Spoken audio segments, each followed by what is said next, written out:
नमस्कार दोस्तों, स्वागत है आपका ब्रिजमोहन मैथ्स में।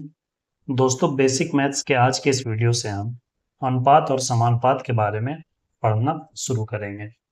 सबसे पहले हम देखेंगे कि अनुपात किसे कहते हैं। अनुपात को समझने के लिए आइए कुछ उदाहरणों को देखते हैं।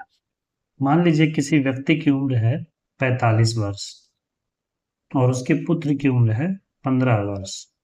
तो यदि पिता और पुत्र की उम्र की तुलना करने के लिए कहा जाए तो हम यह कह सकते हैं कि पिता और पुत्र की उम्र का अंतर है 30 वर्ष।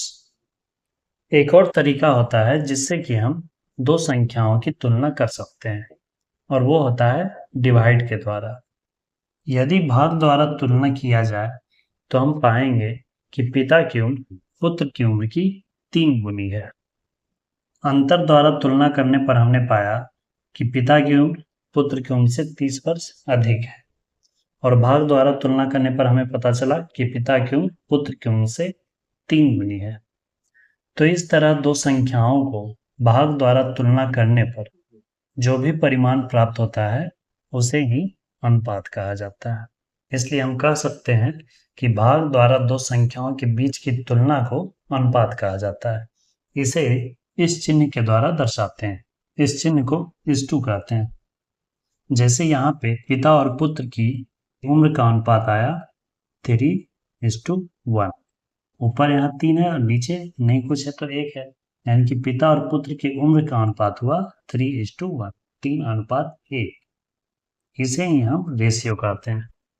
इस तरह के आइए कुछ और एग्जांपल्स को देखते हैं। देखिए, अगला उदाहरण है कि किसी कक्षा में लड़कों की संख्या 20 है तथा लड़कियों की संख्या 25 है। नंबर ऑफ बॉयज कितना है 20 एंड नंबर ऑफ गर्ल्स कितना है 25। अब इसका हमें तुलना करना है। तो अगर तुलना किया जाए घटाव के तरीके से तो हम यह जानेंगे कि गर्ल्स की संख्या बॉयज से 5 ज़्यादा है। परंतु यदि भाग विधि से हम इसकी तुलना करेंगे तब जो आएगा उसे हम अनुपात कहेंगे। Boys by girls equal to boys की संख्या 20 और गर्ल्स की संख्या 25।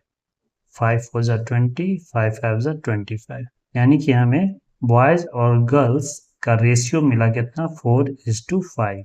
अर्थात क्लास में लड़के और लड़कियों की संख्या का अनुपात 4:5 है।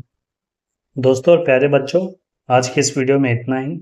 मुझे उम्मीद है कि अनुपात किसे कहते हैं ये आप समझ गए होंगे। अगले वीडियो में हम और भी एग्जाम्पल्स को लेकर उसे अनुपात में बदल कर देखेंगे। दोस्तों, वीडियो पसंद आए तो अपने स्टडी ग्रुप्स और जो बच्चे गणित में कमजोर हैं उनके साथ शेयर करें। वीडियो को अंत तक देखने के लिए धन्यवाद दोस्तों। जय हिंद, वंदे मातरम।